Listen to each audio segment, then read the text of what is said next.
मित्रों, जब जब इस धरती पर पाप और अन्याय का घड़ा भरा है, तब तब पापियों का नाश करने के लिए संसार में भगवान विष्णु ने अवतार लिया है। ठीक ऐसा ही कलयुग में भी होगा, जब भगवान कल की अधर्म का नाश करने आएंगे। और ऐसे में कहा जाता है कि भगवान विष्णु के 10वें अवतार कल्कि के आने के 4 जिंदा सबूत पृथ्वी पर पहले से मौजूद है। लेकिन कहाँ है यह सबूत और क्या है इसका राज, आइए जानते हैं। धर्म शास्त्रों के अनुसार महाभारत काल के बाद जब श्री कृष्ण ने अपना देह त्याग किया, तो उनके सुदर्शन चक्र ने खुद को पृथ्वी के अंदर समाहित कर लिया था, क्योंकि ऐसा माना जाता है कि भगवान विष्णु के कल की अवतार जब कलयुग में आएंगे, तो यही सुदर्शन चक्र धरती चीर कर वापस निकलेगा और भगवान कल की उसे धारण कर लेंगे। सोचने वाली बात है, आखिर वह सुदर्शन चक्र से युद्ध कैसे करेंगे, उनकी क्या योजना होगी। उन्हें ये सब कोई और नहीं बल्कि भगवान परशुराम ही सिखाएंगे, जो आज भी जीवित है और उनकी प्रतीक्षा कर रहे हैं। सिर्फ सुदर्शन चक्र ही नहीं, कुंती पुत्र कर्ण का अमोघ कवच और कुंडल भी उनकी इस युद्ध में सुरक्षा करेगा। बताया जाता है कि महाभारत काल के बाद आज भी समुद्र देव और सूर्य देव इस कवच और कुंडल की सुरक्षा पुरी के एक कोणार्क में सदियों से कर रहे हैं। और तो और दोस्तों, काली पुरुष के खिलाफ इस युद्ध में भगवान कल्कि का सबसे बड़ा हथियार ब्रह्मा पदार्थ साबित होगा।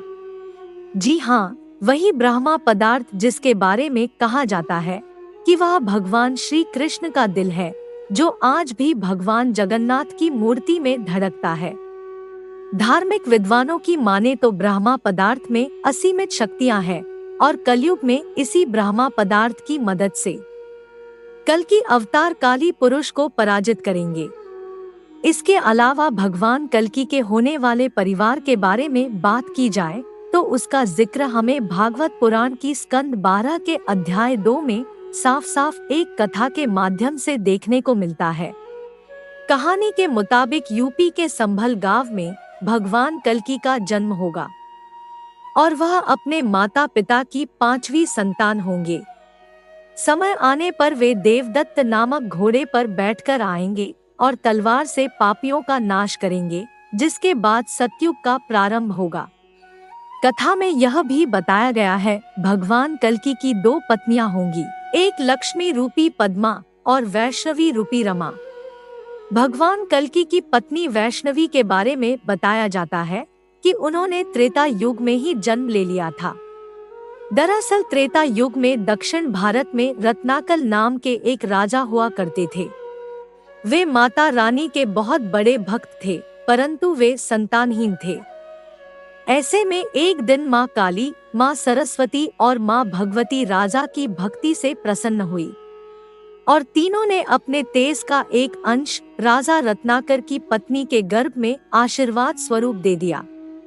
इसके साथ ही उन्होंने रत्नाकर के सपने में आकर यह भी बताया कि उनके घर में एक दिव्य बालिका जन्म लेने वाली है, जिसको कलयुग में लोग पूजेंगे और भविष्य में एक खास किरदार निभाएंगी।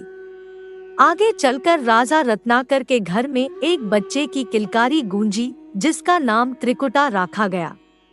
मित्रों, त्रिकुटा के अंदर हमेशा ज्ञान पाने की इच्छा थी, इसलिए उसने ईश्वर की भक्ति में लीन होकर घर परिवार सब कुछ त्याग कर ज्ञान की प्राप्ति के लिए निकल गई।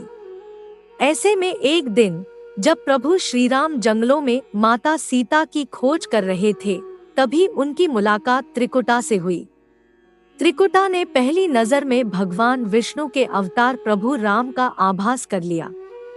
उनके चरणों में नतमस्तक होकर फूल चढ़ाए। भगवान राम ने त्रिकुटा की तपस्या से प्रसन्न होकर उनको वैष्णवी नाम दिया।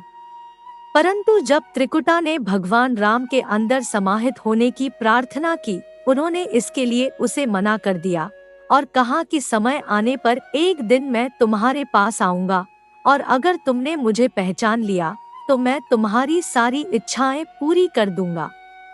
यह कहकर प्रभु श्री राम वहां से चले गए। दोस्तों, समय बीतता गया और त्रिकुटा अपने प्रभु श्री राम के इंतजार में आस लगाई हुई बैठी थी। तभी एक दिन त्रिकुटा के आश्रम में एक बूढ़ा व्यक्ति आया और त्रिकुटा से शादी करने का प्रस्ताव रखा। जवाब में त्रिकुटा ने उस बूढ़े व्यक्ति को यह कहकर मना कर दिया कि वह प्रभु राम की पहले से ही हो चुकी है और वो किसी भी वक्त उन्हें लेने आ सकते हैं। हालांकि बाद में त्रिकुटा को अपनी गलती का एहसास हुआ, लेकिन तब तक काफी देर हो चुकी थी, क्योंकि वह बूढ़ा आदमी कोई और नहीं बल्कि प्रभु श्री राम ही थे। त्रिकुटा ने प्रभु राम से अपनी गलती की माफी मांगी। तभी श्री राम ने त्रिकुटा से कहा कि यह तुम्हारी इच्छा पूरी करने का सही समय नहीं है। इस युग में तो नहीं, लेकिन कलयुग में आप मेरी अर्धांगिनी बनेगी। अगर वह उत्तर भारत के त्रिकुट पर्वत पर जाकर तप करेंगी, तब कलयुग में मैं आपको कल की अवतार के रूप में अपना बना लूंगा। इसी दिन के बाद माता ने त्रिकुटा पर्वत पर जाकर घोर तपस्या की और शरीर का त्याग करके 3 मुंह वाली पिंडी में समाहित हो गई। मान्यता है कि भगवान विष्णु के 10वें अवतार कल्कि का काली पुरुष के साथ युद्ध होगा, तब वे देवी वैष्णवी से विवाह करेंगे, जिनके 4 पुत्र भी होंगे, जिनका नाम जय, विजय, मेघवाल और बलाहक होगा। अगर आपको पहले से किसी बात की जानकारी थी तो कमेंट बॉक्स में जरूर बताएं।